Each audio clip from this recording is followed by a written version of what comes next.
Muchísimas gracias, señora presidenta. Si nos ayudan, por favor, con la presentación que envía a Secretaría, señora presidenta. Por favor, proceda a proyectar la presentación de la legisladora Mónica Palacios.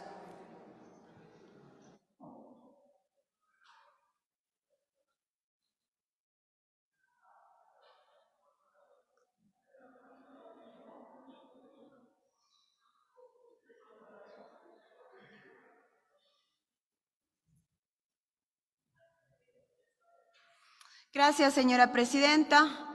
Desde mi despacho y desde el bloque de UNES presentamos esta investigación sumamente importante que devela justamente las conexiones que existen entre el gobierno del encuentro y la mafia albanesa. Le hemos denominado a esta investigación la mafia albanesa del encuentro.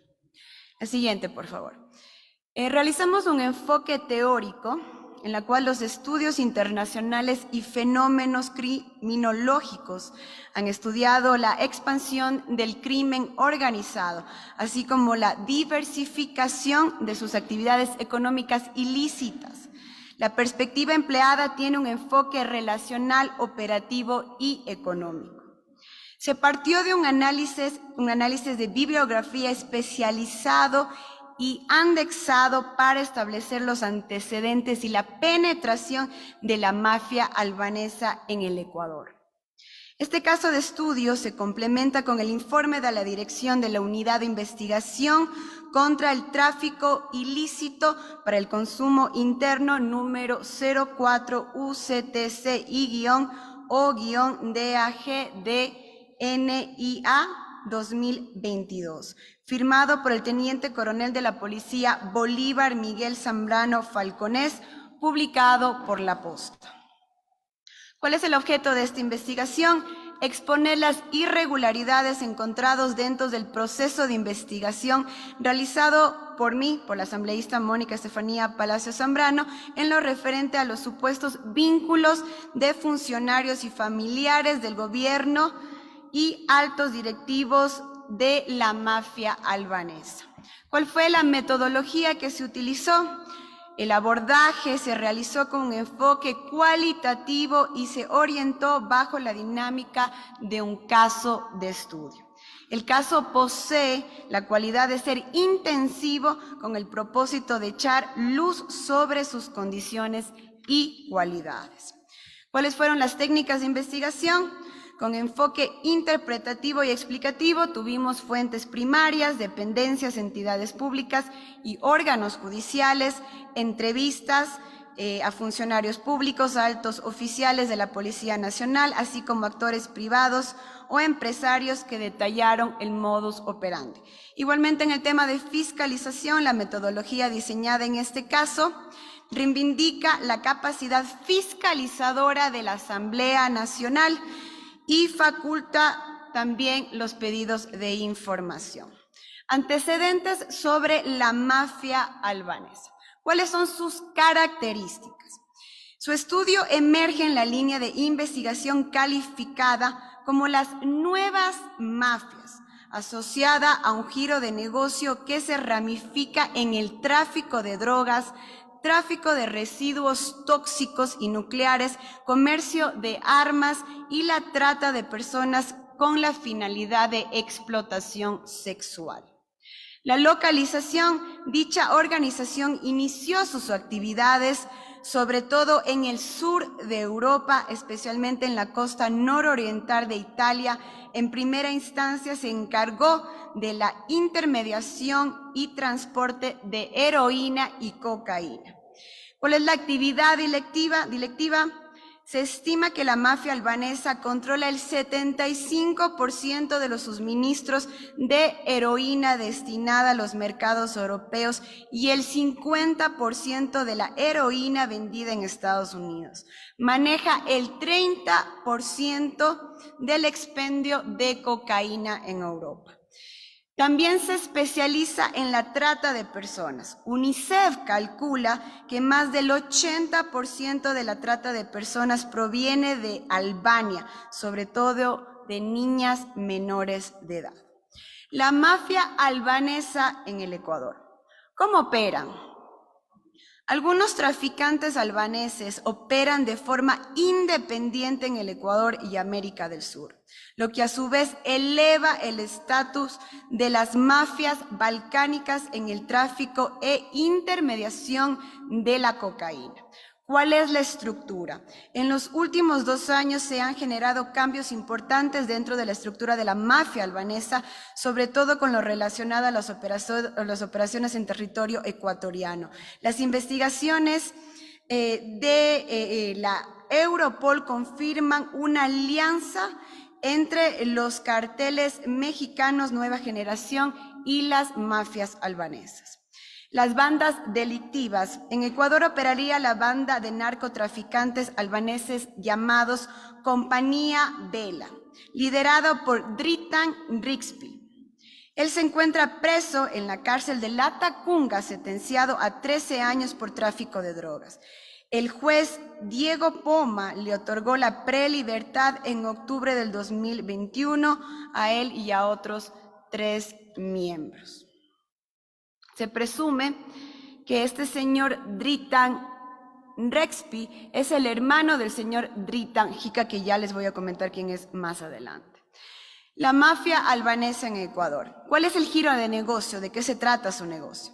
Son especialistas en el lavado de activos a través de un sistema chino llamado Fei Chin. También utilizan empresas fachada para blanquear sus capitales y exportaciones. Sus empresas exportan supuestamente fruta y banano. ¿Cuál es la experticia que ellos tienen? Son expertos en la contaminación de embarcaciones que salen de los puntos principales de Perú, Colombia y Ecuador. Un antecedente importante es de Arber Sheikh, capturado en el 2018 por ingresar el mayor cargamento de cocaína en la historia albanesa a Tirana.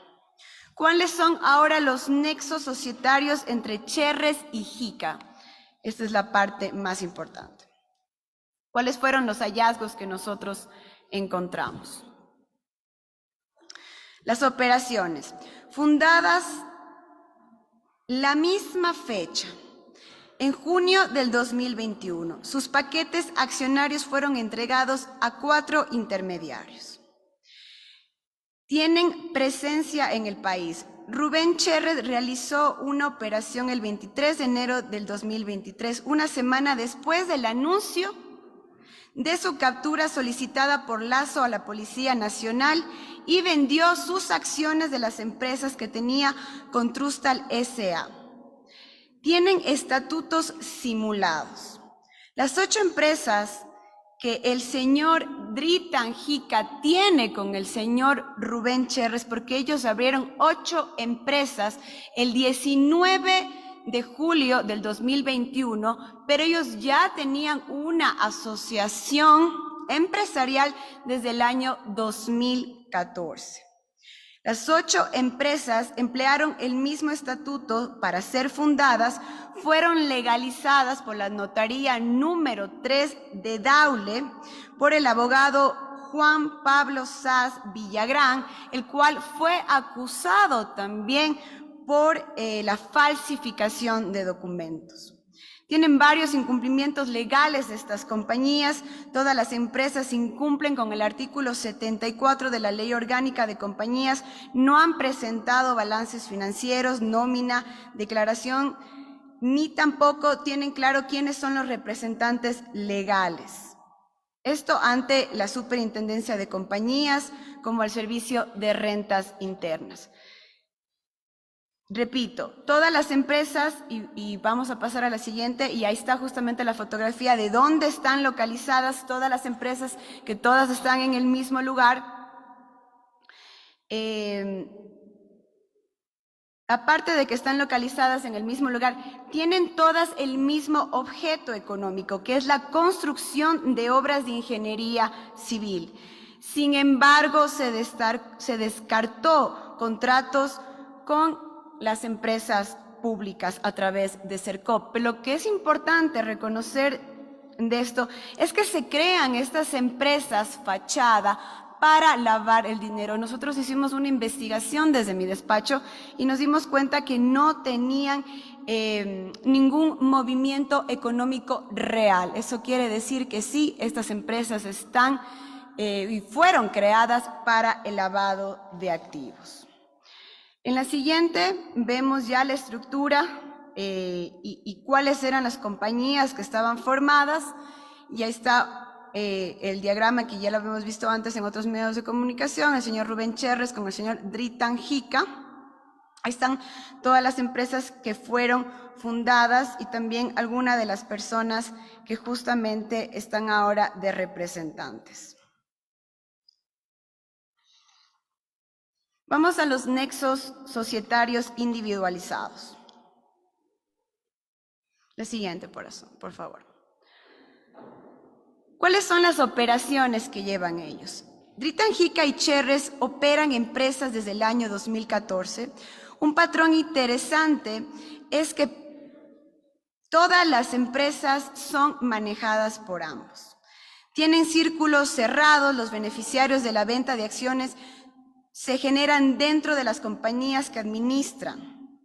También tienen una violación a la normativa y también no incumplen con lo que dice la ley en la parte fiscal. Y vamos a ir a la parte final, y eso quisiera dar una explicación en este sentido. El señor Rubén Cherres con el señor Dritan Jica abren estas empresas, 8 empresas, como repito, el 19 de julio del 2021. Abren estas empresas con la misma razón social, con la misma razón económica, en el mismo lugar. No tienen ninguna actividad económica y lo único que hacen estas empresas es ser una fachada de lavado de activos de estos dos ciudadanos. ¿Y por qué decimos esto? Hay un caso bastante curioso, y si pasamos esto, el caso de una de las empresas del señor Dritan Jica, en la cual él tiene sembríos de marihuana o de cannabis, pero no tienes las licencias respectivas por parte del Ministerio de Agricultura. Eso nos ha llamado muchísima la atención, porque lo que quiere decir es que efectivamente sí se está traficando con sustancias ilícitas. Aparte de eso, en este momento les quiero hacer llegar, y le voy a hacer llegar a la comisión, que ellos no solamente tienen una locación donde tienen estos sembríos, sino tienen múltiples. Y esto ya lo sabía el ministro de Agricultura, el señor Manzano. Es importante reconocer también que el señor Manzano había dicho en el medio de comunicación La Posta que él fue justamente ministro gracias al señor Rubén Cherres. Entonces eso quiere decir que de cierta manera pudo haber pasado presuntamente que el señor Rubén Cherres le pidió el favor de que deje, digamos, sin tomar en cuenta lo que estaba pasando con el señor Jica y estas plantaciones ilegales. Señora Presidenta, le voy a dejar toda esta información. Esto realmente es un tema sumamente resumido sobre toda la información que hemos realizado e investigado. Todo el material que tenemos ha sido avalado en los diferentes ministerios. Entonces, todo está completamente legalizado, señora Presidenta, solamente para aclarar eso, y ha sido una investigación bastante larga, pero se ha demostrado que efectivamente el gobierno del encuentro está vinculado con el narcotráfico. Muchas gracias.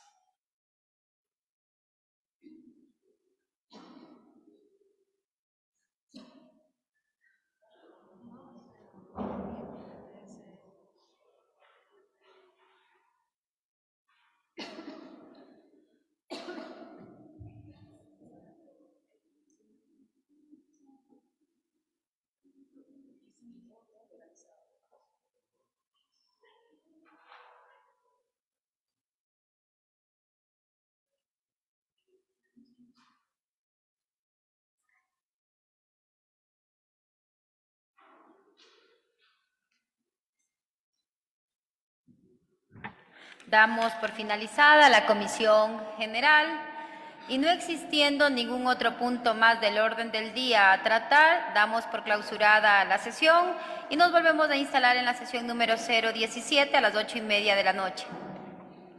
Siendo las 13 horas con 17 minutos, se clausura la presente sesión.